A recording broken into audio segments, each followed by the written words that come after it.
There are a couple different ways you can set the amplifier gains on an amp just like this.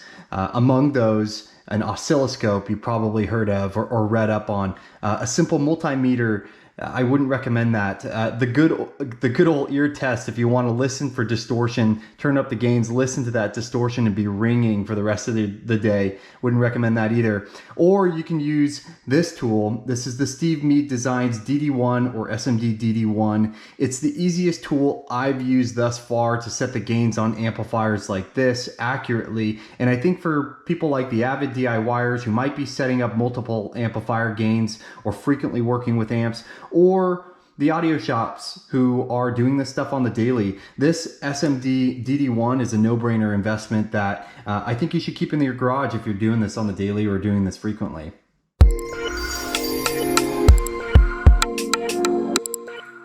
Hey everyone, I'm Cameron with Car Audio Now again, and I've been asked the question, what's the quickest and easiest way to set the gains on an amplifier or your amplified system like this mock system that you see here? The SMD DD-1 is my choice. I'll leave a link in the description if you're interested in this product after this video. But in this video, I'm going to show you the quick and easy way to set the gains on an amplified system like this using this tool. So let's dive on in.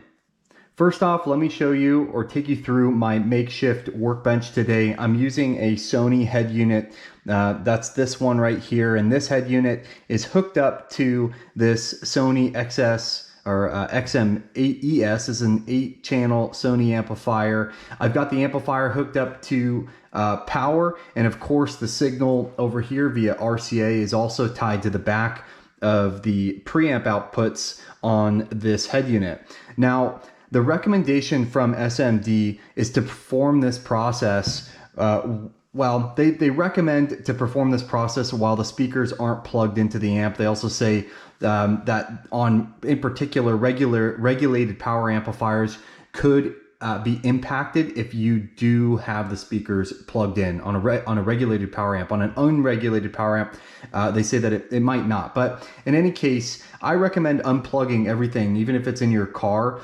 Unplug all the speakers either way, because it's going to be annoying to listen to your speakers emit a 40 or 1K hertz tone. That's what we're going to put through this system to tune the gains.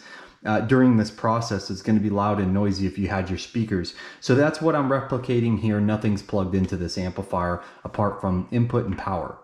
Let's talk a little bit more about the SMD DD-1 real quick. Steve Mead Designs has this DD-1 and also the DD-1 Plus. I don't have that, but the DD-1 Plus is a little bit more expensive than this unit. It has an LCD screen and measures a couple of additional things that it'll display on a screen, like voltage, input voltage, among other things. But for setting the gains and detecting distortion, they achieve kind of the same thing. They're very, very similar in that respect. On the top here, you have your input, the signal input. You can either plug a RCA directly in here and read the signal. I'll show you that in a moment. Or you can use the included wire harness here. Now this plugs into the top, and you can use this wire harness to plug directly into the outputs of or the terminals of the amplifier, which I'll also show you. And now this isn't detecting like audible distortion, so to speak, or clipping. You know what this tool does, you can see it has a distortion, it's labeled a distortion detection, but what this is actually detecting is a 1% total harmonic distortion, or THD. And as you turn up the volume, when that 1% THD is detected, this light up at the top here is going to turn on red, and that's going to tell you that signal is emitting, or it's hitting that distortion limit, that 1% THD. But setting the gains isn't just about, the gains on your amplifier itself. It's also about determining when your head unit hits that 1% THD, along with any other parts in your system, like a DSP, if you had an inline DSP in your system. So let's jump into this system and set the gains on this Sony amp along with this head unit. All right, power's on here, and the first thing I want to do is get my test tone set up. So run a test tone through this head unit and ultimately down through to the amplifier or to the signal over here, so I can start detecting distortion in those signals. The SMD DD-1 comes with a CD with various test tones that you would use. In particular, it's 1K and 40, but this head unit doesn't have a CD player. So what I like to do is actually use this Kicker U app on my phone. There is a tone generator, which is what you see on the screen right now, and it allows you to emit the 1K hertz tone or the 40 hertz tone that I need for this process. So let's start by tuning or turning on this test tone. So I'm going to set, this is set to 1000, and it's the sine wave, and I'm going to start it, right? And now the app's telling me that that is emitting a tone. And for this exercise, I'm going to pretend that this system, the channel 1 and 2 on this system, is going to power 2 front 6.5-inch speakers in a car. That's pretty standard. And for speakers, it's recommended that you use the 1K hertz tone, which is what I just showed you. But for subs, they recommend using the 40 hertz tone, that lower tone, to tune distortion for a subwoofer channel. So that tone is on now. And so now I'm gonna plug the RCA output from this head unit directly into the top of the DD-1 here and start to turn up the volume on the head unit to set the distortion limit on the volume output of the head unit. That's what's going to determine a clean signal that will go to the amplifier down here. And what I can use then to set the gains for the amplifier, I have to have a clean signal first. So what I'm going to do is I'm going to plug this in. All right, and now immediately, so the tone is already through, it is already being passed through. So this is emitting a 1K hertz tone, and down over here you can see that that's what it's registering. It's registering a signal at 1K hertz. It's detected. So now I'm going to take this up in volume slowly until I reach, boom, there it is. You can see it hit the distortion level. So I'll back it off one, turn that off, and that's where I'm going to keep it at. Now, while I set the gains on the amplifier next, what this does is ensure that, one, it'll show you the maximum volume and output of your head unit that will send a clean signal, and then two, that the signal that's going into the amplifier isn't dirty when you go to read the amplifier output next. This also kind of gives you a good sense of the maximum volume that you should really ever use on this head unit.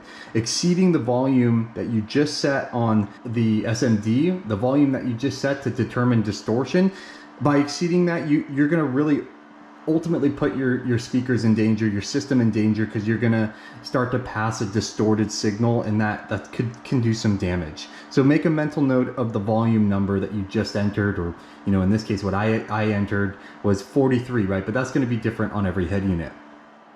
So I unplugged that now from the SMD DD-1, and now I'm going to put the harness into, the RCAs into the channel 1 and channel 2 the amplifier to give this amplifier signal. And I'm going to use this harness. I'm going to take these off and plug this directly into the back of the top, I should say, of the SMD DD-1. And I'm going to go positive to positive on the terminal outputs. Now you can do it in the actual terminal output or on the top. Right? And I'm going to start to crank up the, and I'm going to try to show you this, I'm going to start to crank up the gain on this channel 1 and 2 of this amplifier. And I like to use, just so you can see that, I like to use a guitar pick to start to crank up and tune the amplifier gains along with any of the other stuff. So now I'm going to start to crank, and of course that turned off on me, so let me do this. There we go. Well, so I'll start out at the bottom, and I'm going to ease into this. You can see that it detects a signal. It's 1K hertz, so we know that it's detecting the right signal. Crank it up, boom. So now you can see that is a distorted output, right? So I'm going to crank it back just a little bit to turn it off. And that's going to set that, that's where you're going to set the gain. So you're going to, again, I'll do this a little bit to demonstrate. You're going to crank up the gain to where it starts to show that red distortion light, and then you're going to tone it back to where it shuts off, and that's where you're going to leave the gain. So I recommend applying that method now to every single channel on this amplifier, right? So this is your, and what this is going to do is it's going to give you the bass like gain configuration for your amplifier, and also the maximum gains that you should ever set on this particular setup, so that you don't damage any of your equipment.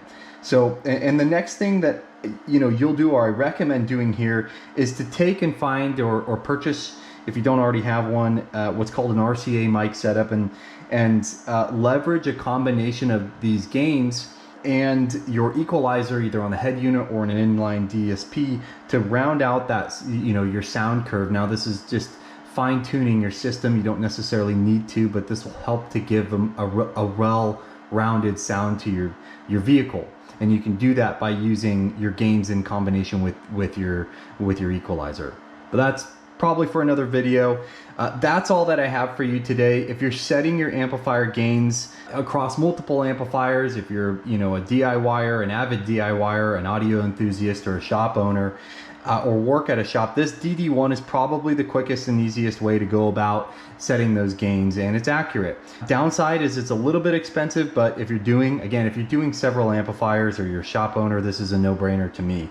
Thanks for watching. Be sure to subscribe to the channel if you like this content.